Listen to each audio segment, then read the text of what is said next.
First things first, subscribe, like, forward, comment. Zach here, God Talk Uncensored. And I got to tell you, I'm going to share something with you today that will probably shock you, because when I tell the story, it shocks me. And there's a reason for me telling it. Those of us who have participated in their addiction to the fullest have had many unintended consequences.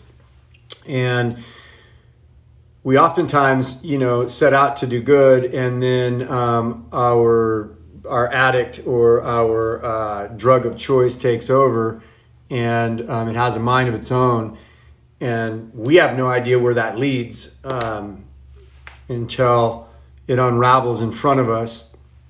And that, unfortunately, is the way it goes when we're following the ways of our own thinking, and not submitting to the love that God has for us and this other life that He has set in front of us.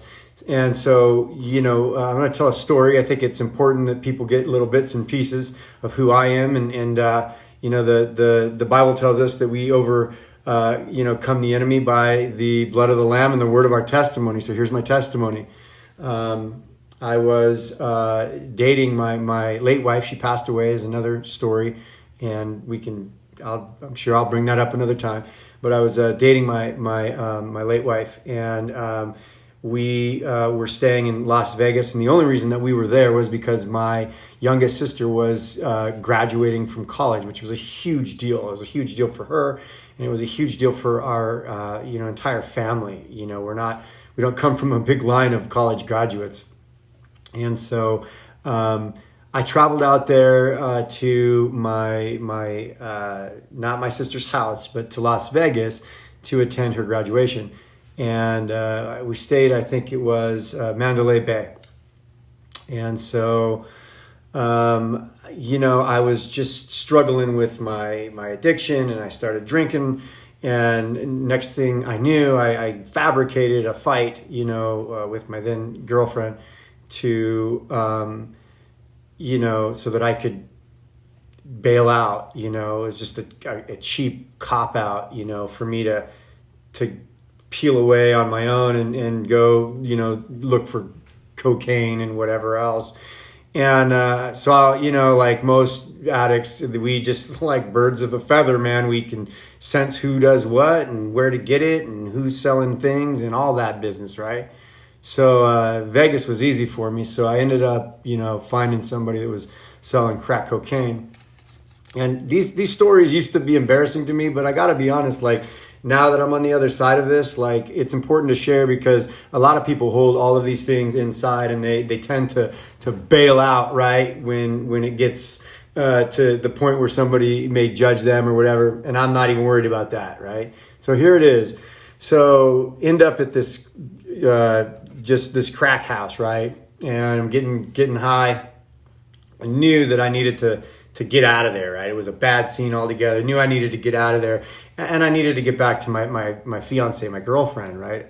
And because it wasn't right me just bailing out on her, but now I'm all geeked out, and I'm like, how am I going to pull this off? So I'm telling all these people that, I'm doing my thing with, that I'm going to go ahead and take off, and if anybody needed a ride, I could like swoop them to their pad or whatever. And so so this girl's like, yeah, I need a ride, right? Well, she was a prostitute, and a bunch of interesting characters at this place, and she asked for a ride, and I was clean, like I wasn't going there. So when I was giving her a ride, she was like, oh, I value the fact that you don't want to do nothing with me, physical, but why don't you just at least hang for a minute, you know what I mean, when we get to my pad, and at least we can get high or whatever. And so, man, this is a horrible story. In hindsight. So I end up, she wanted to stop at the store, and unbeknownst to me, she calls her boyfriend, right? And lets him know that she's going to roll up with some dude, into her pad. And so, she asked me while I'm driving, like, oh, do you have a gun? You know what I mean? Like, are you the man? And of course I'm trying to like boast myself up, because I'm an idiot, right?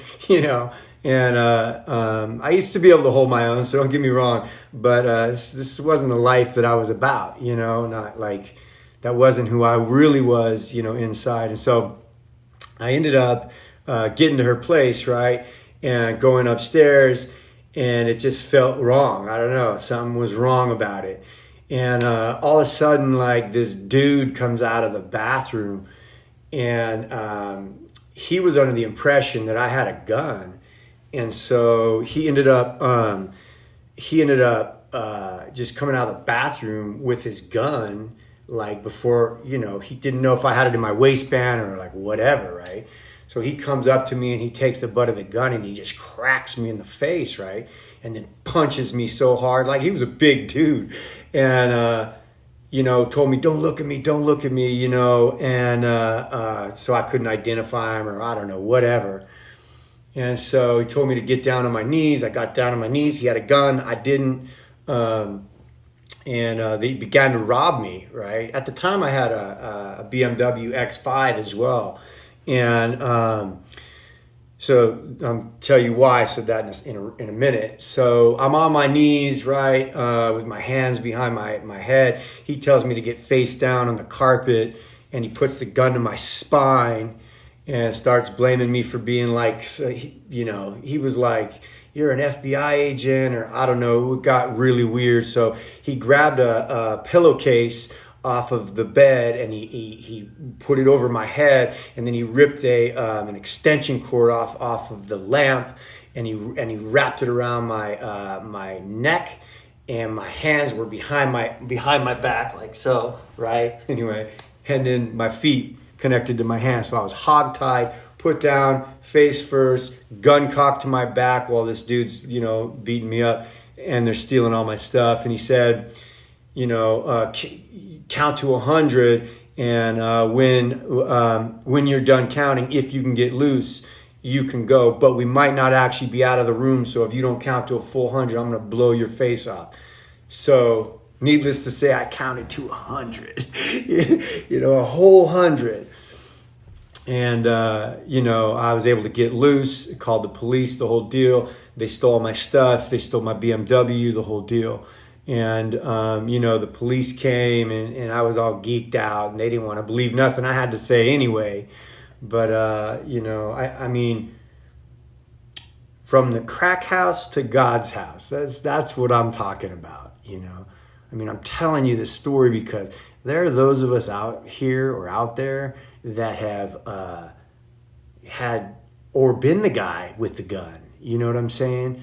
And there's a lot of shame that's associated with the things that we did while we were participating in our addictive behavior.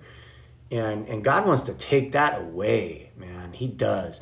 Think of the people that God used, throughout Scripture.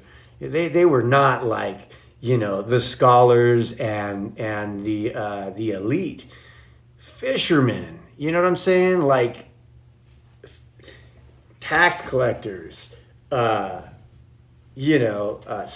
the Zealot. I mean, there were people that were like, super political, and other people who were, his following was a rabble rouse of a bunch of people, and he always was accused of surrounding himself with sinners and, people that were, notorious for their behaviors.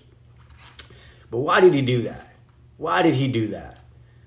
And I'm going to answer that, right? Because he loves us. We're his people. You're his people. You know what I'm saying? God's intent for us was never to shame us or to make us feel as if we weren't worthy. As a matter of fact, Jesus only hung out with those who were unworthy or sinners. And so, I told this story. Some of you maybe have heard this. Some of you are going to be shocked that this ever happened to me in my life. And this is one of dozens of stories. I'm going to share one personal thing every time I do one of these little videos, so that you understand where I came from and where you may be. You may be just a little housewife or a stay-at-home dad or whatever, and you're popping those pills like candy and you can't see the way out. You don't know where the other side is. and you're feeling like nobody behaves like this who is a good person or who has their crap together. And the standard of what an addict looks like is more like what I'm talking about, like my crazy stuff. But what I've learned is, man, you just keep going the way you're going, you'll be where I ended up being, right? Because I wasn't always there, but it was progressive and it ended up taking me there. But God's got this different thing. And so I dubbed this one From the Crack House to God's House. Because follow the story, right? It's history, his story. And his story is always being written. And his plan for us is always, always good. God bless you guys. We're going to do this again.